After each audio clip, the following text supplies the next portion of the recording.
everyone, hello, good morning. Thanks so much for getting up and joining this, I think the last week of this 4-week program. I've been able to look over the agenda. It looks really fantastic, and I imagine it's been really quite wonderful for all of you. So thank you, Marty. Thank you, Rebecca, for having me here today. It's really a real delight to be with you. Now, Marty told me I only had an hour, told me I had an hour and a half for this presentation. And then last night around 10 o'clock, she said, Tony, you need to shorten it to 30 minutes. So I'm going to be talking, she's shaking her head no, right? Anyhow, I'm going to be talking fairly quickly, but I do want to just reference, apparently in the platform that the office has set up for you, there are a number of articles and other readings that relate to what I'm about to talk about now. So if you have some questions, of course, you can go back and look at those types of articles and such later. But let's maximize the time we have together now. This is me, a little bit more about me. I won't go into any further depth, but I would like to say that I sort of identify myself as a scholar practitioner. And what I mean by that is in this world of international higher education, especially international education, there's sort of a cadre of people who have both the academic credentials as well as the drive to contribute to the advancement of scholarship. So you'll be hearing, if you haven't already, around the international world, folks referring to themselves as scholar practitioners. Now, as a bit of a scholar, I've been putting out several books and other key journal articles and so forth over the past many years, including this newest book here that might be relevant to you as part of this workshop series. This is a book that just came out. Probably Rebecca and Marnie don't have a copy yet. It just came out a few months ago by Routledge, and it's a research book. So if you're interested in understanding or knowing a little bit more about the research that informs education abroad, this is a book that basically has 14 chapters on the most salient topics in international education abroad globally, not just from the US perspective, and that research in the synopsis of the research and its implications for practice. The book chapter that I'm going to briefly touch on today and what was put in the platform comes from this book from last year, really about integrating education abroad across the undergraduate curriculum in very strategic and deliberate ways. Anyhow, for today, I really have a lot of content, truly, and I'm going to go fairly quickly, but not so quickly that it won't be relevant, I hope. And that is, I want to talk briefly about where we are now, but then, hence the title of the time together today, this presentation, we're going to look a little bit of where we've come, and that is the growth and expansion of education abroad, look at some of the major trend waves over time, all very briefly, of course, and then what are the driving rationales for education abroad that have informed those trend waves in the past and today, and what are some of those drivers as well, actually, and then we're going to move in over to next generation education abroad, which I think is probably most relevant to all of you, and so this is where we're going to spend most of our time today. But just to jump in, and by the way, we have a small group here today, so if you have something that's not very clear, feel free to unmute yourself and just jump in. And then also, I assume there's a chat room as well, Marnie, and so I would ask you to put any questions or thoughts or accusations, whatever it might be, into that chat room, and then we'll pick that up here shortly. So, okay, the last year has transformed so much about higher education in this country and around the world, and specifically with regard to international education or just higher education generally, is you see that there have been a number of permanent changes. Everything, not just in how we deliver, but the framing of what we deliver, from micro-credentialing and modularized curriculum and so on. We're also noticing that there's been an evolving approaches to student learning and engagement. We know students still want to be engaged, but how we're actually now leveraging new directions in engaging students have been changing pretty dramatically over the last year. And of course, these changes are not just because of the pandemic. We know that changes have been ongoing due to Industry 4.0 and other drivers impacting higher education, but it's been accelerated. Most of this has been greatly accelerated by the pandemic, of course. And then, of course, in that acceleration have come new technologies and engagement modalities. What I think is particularly interesting for all of us is that we have seen that the pandemic has shown us, some things are really better in person, so like sports or graduation ceremonies. But other things, other aspects of student success efforts actually might be just as good virtually, if not even better, such as some things that we can do academic advising or some of our administrative services. And so this pandemic is showing us a sort of a split in how we're engaging student success efforts.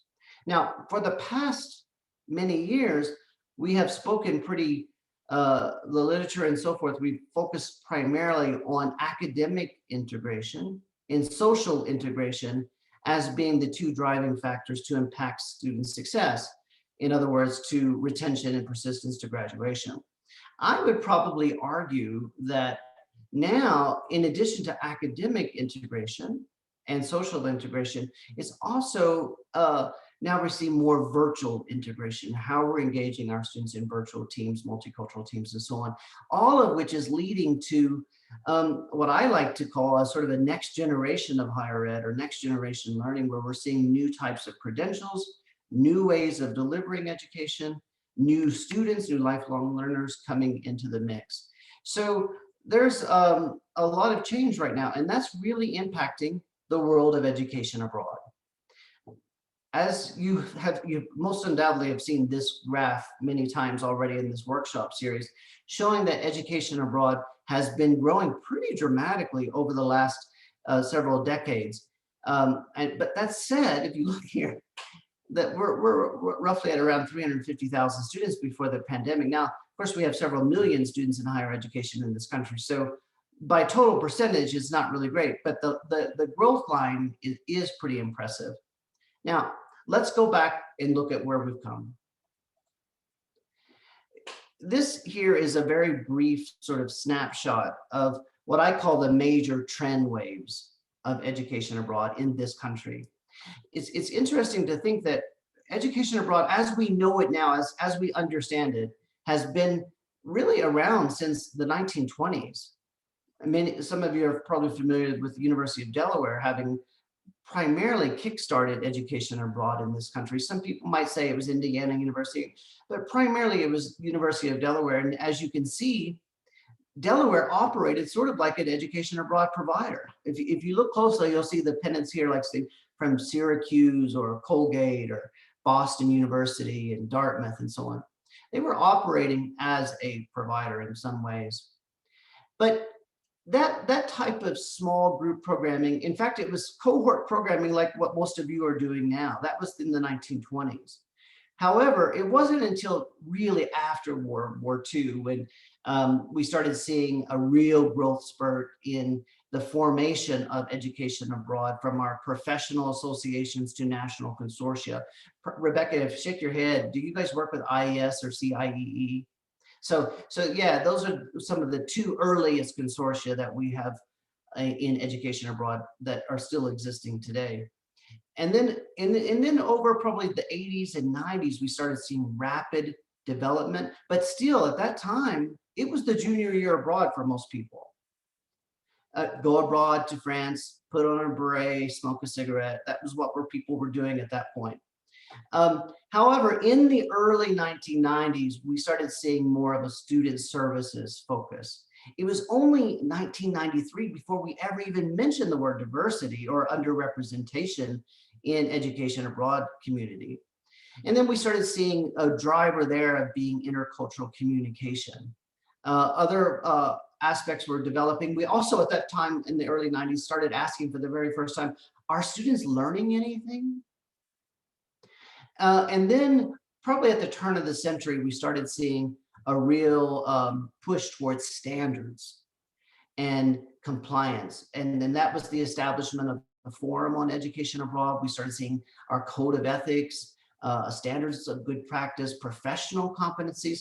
Now, one would argue that we don't really have a profession yet of international education, but but I think we're moving that way. We have our professional bodies, we have our competencies, we have graduate programs and so forth. Now, if we then say, okay, if those are the major trend waves, then what has shaped those trend waves?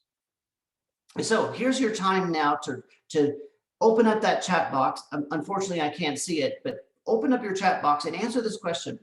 In your opinion, what is the purpose or rationale for education abroad? I'm gonna, while you're typing that in, I'm gonna try to see if I can figure it. Oh, look, I can. How about that? So type in what you think are the purpose or rationale. Why are we doing this? Why are students doing it? Don't be shy. I know it's early. Very good. Broad and thank you, Anne Marie. Oh, Georgia, thank you very much. You were the first off. Thank you. So as you type in your answers there, I'm going to move ahead, but it's very interesting to think about why is it that we do this, right? Now, I think it often depends on who's answering the question, right? When we go to senior administration, like academic affairs and so forth, they generally say, well, education abroad is a high impact educational experience that will inform and support students, overall student success, the graduation rates and so forth. Education abroad people almost always, this may not be the case in Nebraska, but almost always say it's to support intercultural learning. Faculty members have generally shifted in probably in the last 15 years by saying they would say we want our students to see the world and engage in the world, cultural experiences. But more recently, it's been about, no, I really want my students to see their discipline in its international, to understand the new international nuances of the discipline, to go and engage rather than secondary learning, but to really engage in primary learning abroad. Now, parents often will say, gosh, I want my kid to get a good job. If it will help them, let them get a good job. And yeah, maybe they'll have a little bit of fun in college. Students almost always say, unfortunately, they almost always say, oh, I just want to go and travel. Now, of course, we know education abroad is not the same as travel. Now, that said, now, by the way, feel free to disagree with any of this. You use that chat, that's why it's there. Now, I believe there are probably 4 major rationales driving education abroad. And as I mentioned earlier about the student in the beret going to France, that truly was the case for many years. Go abroad, learn a foreign language, pick up a little bit of culture, and that was pretty much the driving rationale for a long time. And it's still very much a rationale. However, and as I mentioned, in the 1990s, it really sort of added on to intercultural competency. We really want our students to understand to develop intercultural competencies, to understand themselves in a reflexive way with peoples from other cultures, and to be able to engage competently in working across international and intercultural boundaries.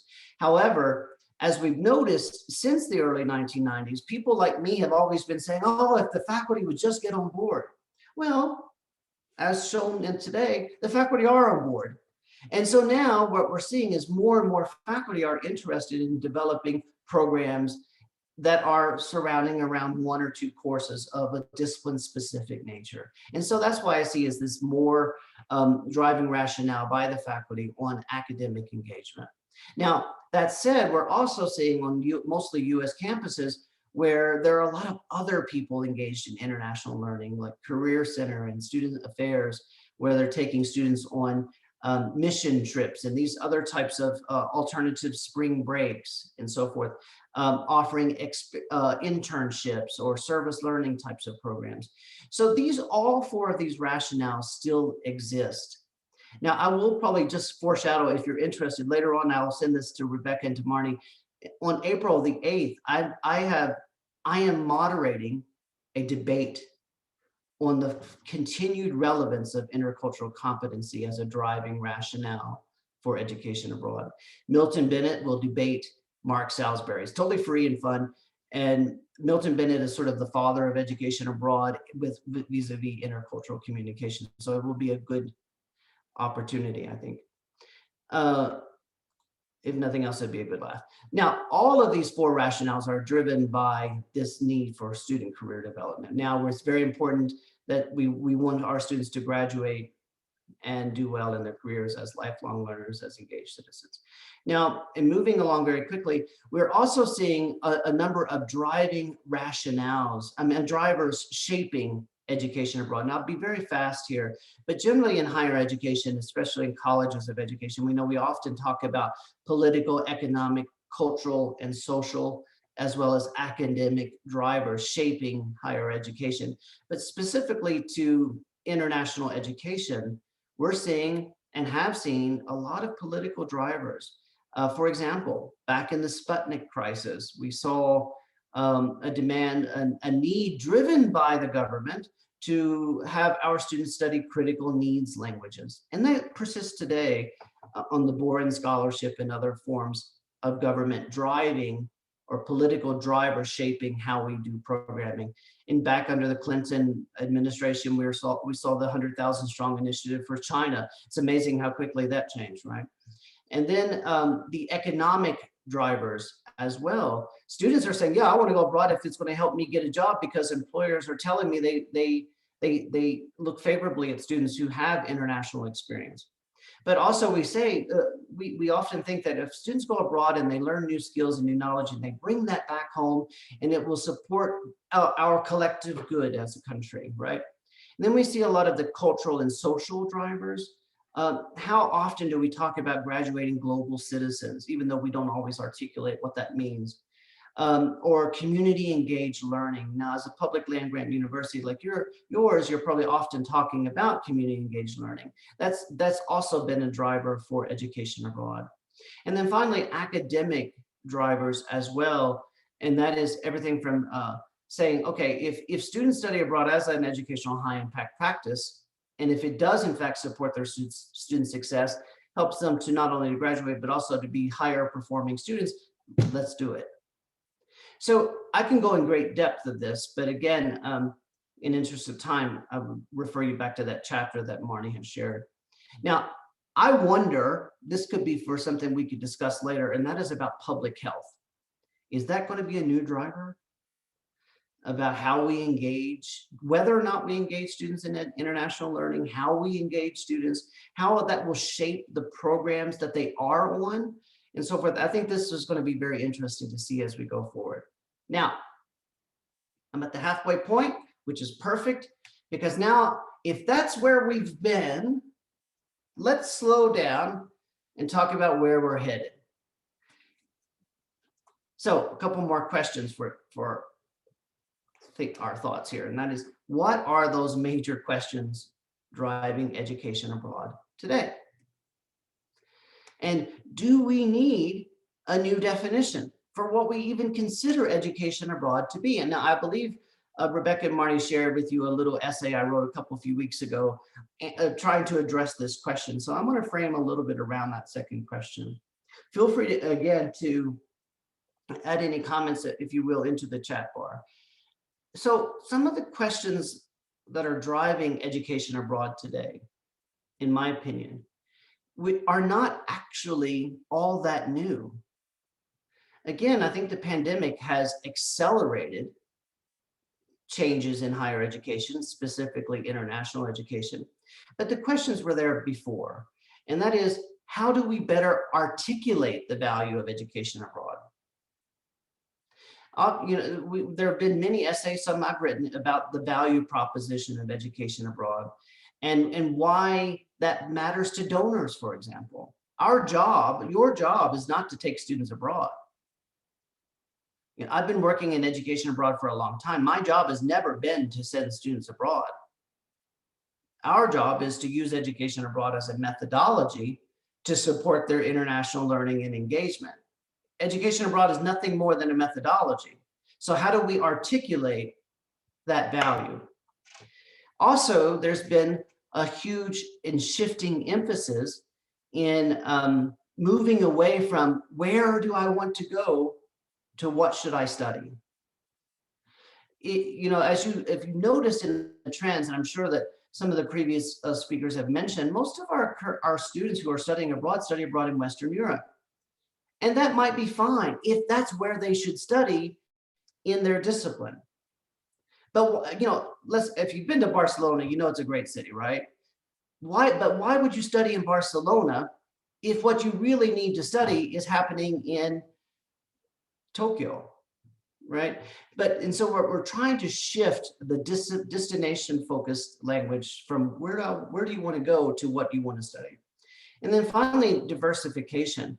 We know hands down that most of the typical study abroad or education abroad profile is a white, middle to upper class female student studying primarily in the social sciences and increasingly in STEM, studying in Europe on a program less than 6 weeks. She comes from a highly educated family and she has very limited financial need. That is not the demographic of higher education. And so what we've been focusing heavily on is diversification, but I might say hypocritically.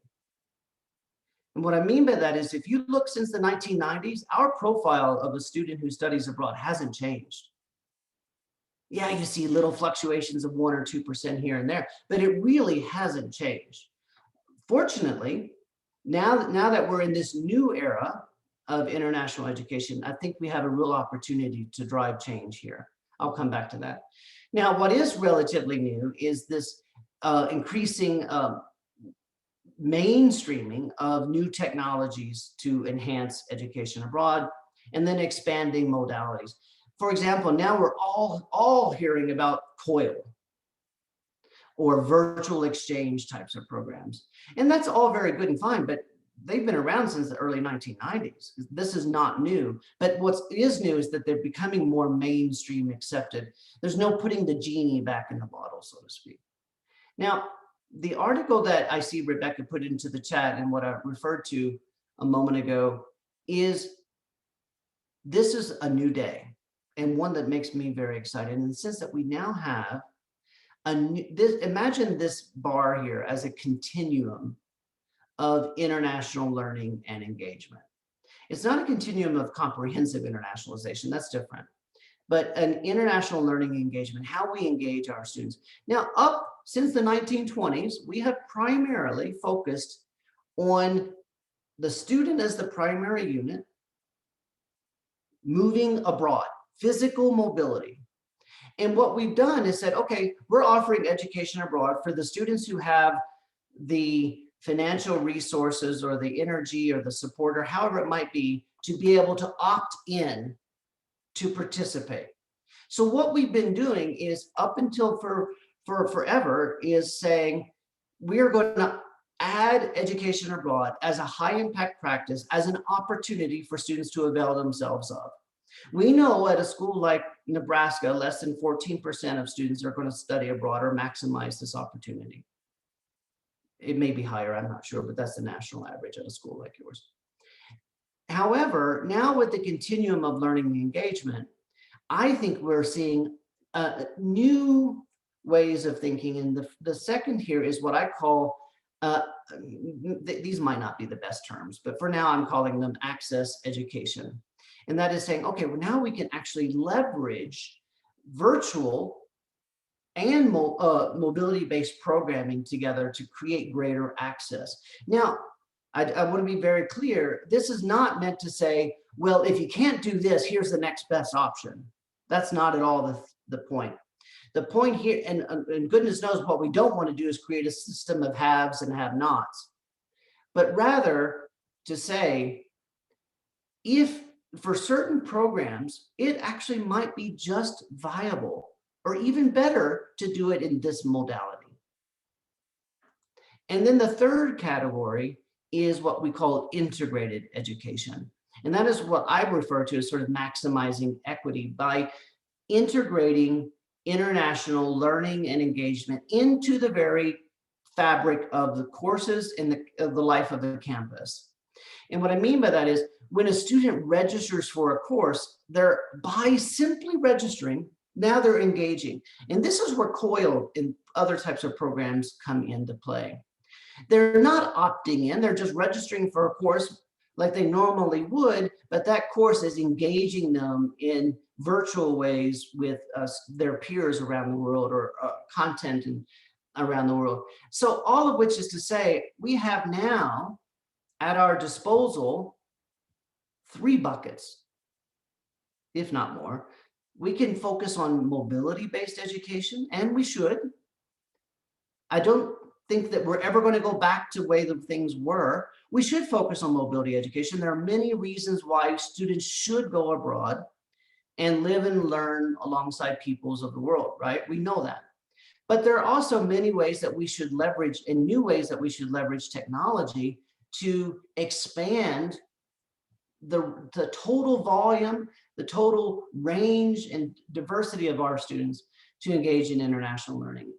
And then finally, with integrated, our duty is to graduate, and of course, this is my bias, but our duty is to graduate every single Nebraska student with having some sense of their discipline in its international context. Hopefully they'll have a sense of their place in the world and understand how their questions might be biased from a one cultural perspective. But we really want to make sure that every student has international knowledge, skills, and experience. Now, finally here, what do we do with all of that, right? And I think it's about mapping these buckets very strategically. And this is where Rebecca, Marnie, and Josh and other folks come in. And that is to ask some of the tough questions. Who? How can we increasingly motivate diverse learners to engage in international learning? How do we help them want to engage? Two is what program types? Now, because we have these other buckets, and we could talk at great length about all the different modalities, what program types should be prioritized? And by program types, I'm not talking just about faculty directed or exchange. I'm talking about other types of programs, such as global entrepreneurship programs, for example, or global health programs. And at what degree junctures should education abroad be leveraged? We know that education abroad has generally been for juniors, if you look by enrollment, it's been primarily dominated by juniors and seniors. But now we're seeing a number of universities. For example, at Michigan State, I had about 600 students studying abroad a year just on first-year programs, for students for freshman programs, not to mention rising sophomore programs. Or if you're, like, for example, say a Japanese major, it might be best that you put the education abroad program just at that juncture when it starts getting tough. And then finally, where do you want students to learn? And in this case, I really mean by context. Is it mobility or physically abroad or virtually or in their courses? And then how will the new modalities be leveraged? And so and that is the various technologies, various platforms. So this is what I mean by mapping international learning engagement. And this is your role as the faculty. You own and control the curriculum, and this is your role to help to think strategically. Your job, again, is not just to develop a program and take students abroad. Your job is to develop a program in ways that engage, or develop curriculum in ways that engage students in international learning and engagement. And then my final slide here, if I can get to it, is to remember, it's all good and fine at 8 a.m. in the morning to talk about all of this good stuff, but the context changes frequently. And as we've seen in those trend waves earlier, our economy, when it goes up and down, it impacts enrollment. When our politics shift in dramatic ways, it impacts the way students see themselves in engaging in the world. We know our campuses are becoming more diverse. Fortunately, finally, we're seeing huge important conversations happening, but yet our enrollment doesn't reflect that.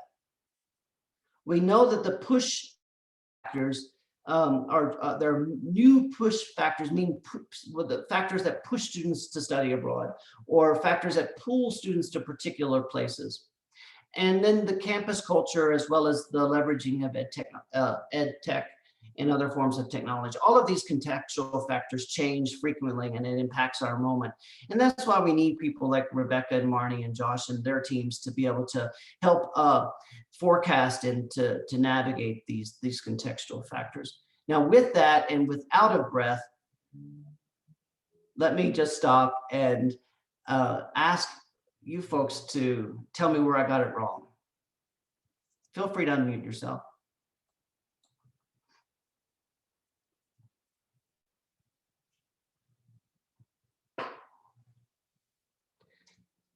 How about it? Or any questions? I know Georgia has a question. I know it. I've been watching her this whole presentation.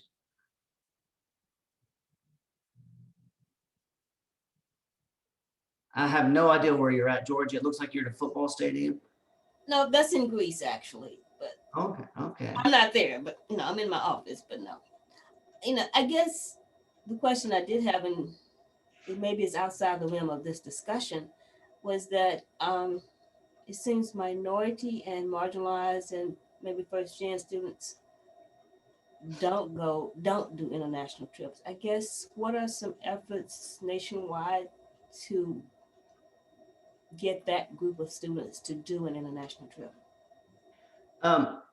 Thank you, Georgia. Sorry to call you out like that, but I knew you were just I do dying. it to my students too. That's okay. I appreciate that.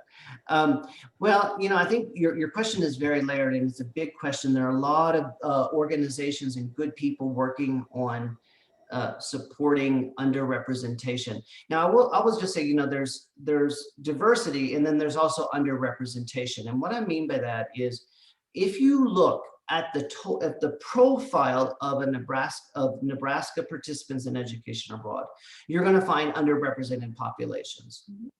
Like men are underrepresented, or certain majors are underrepresented, and so forth.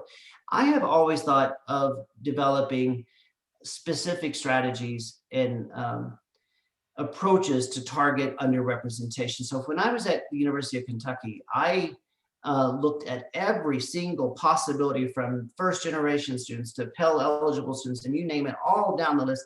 And I put in a strategic plan for every single population. And by the time I left there, every single population was equally represented in education abroad enrollments at the University of Kentucky as they were at the university itself.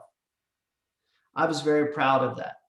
Now, the efforts to support is also, it's much more nuanced. Everything from understanding the language to that value proposition. For example, Georgia, not to pick on you, but you use the word trip. Male students and female students, if you look at a lot of the research by Mark Salisbury and others, they will respond very differently to that term. And so we want to make sure that we're using language of higher education, and then when we embed education abroad into the curriculum itself, you'll see greater diversification by particular race and ethnic populations. Also, for example, if you look at financial aid, Hispanic students will, if there's a university grant and aid, Hispanic students will more likely study abroad by 3 times than if there wasn't that type of funding. So anyhow, I could go on at great length. There's been numerous books on this. So I think this is an important question. But it has been a question we've been asking since 1993. My thinking is we've got to get off the can and make some movement, move the dial on these questions. And so it's to me, if we don't support all students, then certain students miss out on the opportunity, and that just creates this cycle of inequity, and it's not good. Sorry for that rather rambling answer there, Georgia. Anybody else? Anything else?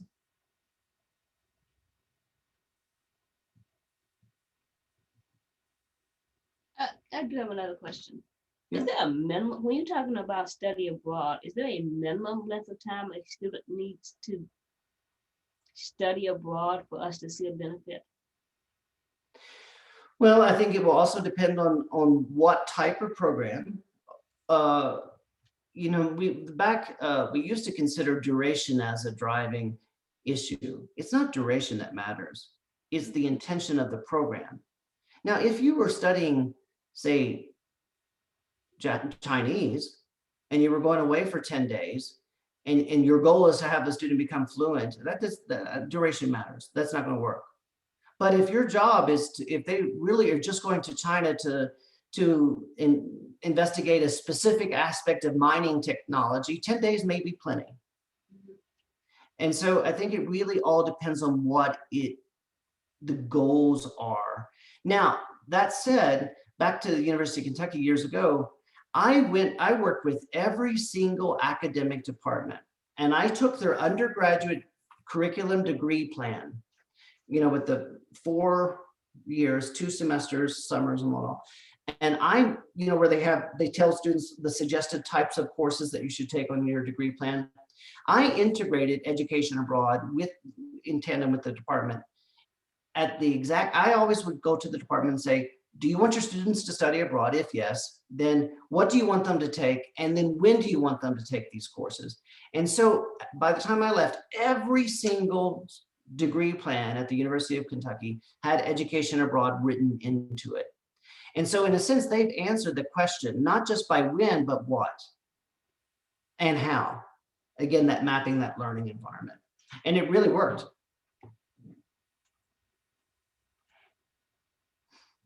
Thank you. Yeah, thanks, Georgia. Anybody else? Well, I know we're way out of time here, and Marnie promised me that she's going to get the hook. And so I will, if I may just do a little bit of a quick personal plug. I've written my email there, and feel free to contact me if you'd like to have any sidebar conversations about any of this. And as Marnie said in my introduction, I've recently started a relatively new company called Gateway International Group. In about a week from now, that group on the website will be launching a free toolkit for faculty members who are developing and designing education abroad programs.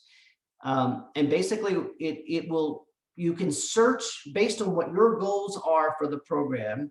You can search by goal and find these pedagogical innovations that you could then open up and literally by a Word file download into your course, or as a handout or whatever. So stay tuned for that. I'm very, very excited. This was a project I've been working on for many years. It was a funded grant project from a while back. And now I'm sort of dusting it off and updating it for this new world that we're in. And so stay tuned. You'll be seeing that announcement. I'll share it with Rebecca and Marnie. And I guess with that, thank you for your attendance today, and thank you for listening to me. I hope it was somehow useful and fodder for good discussion.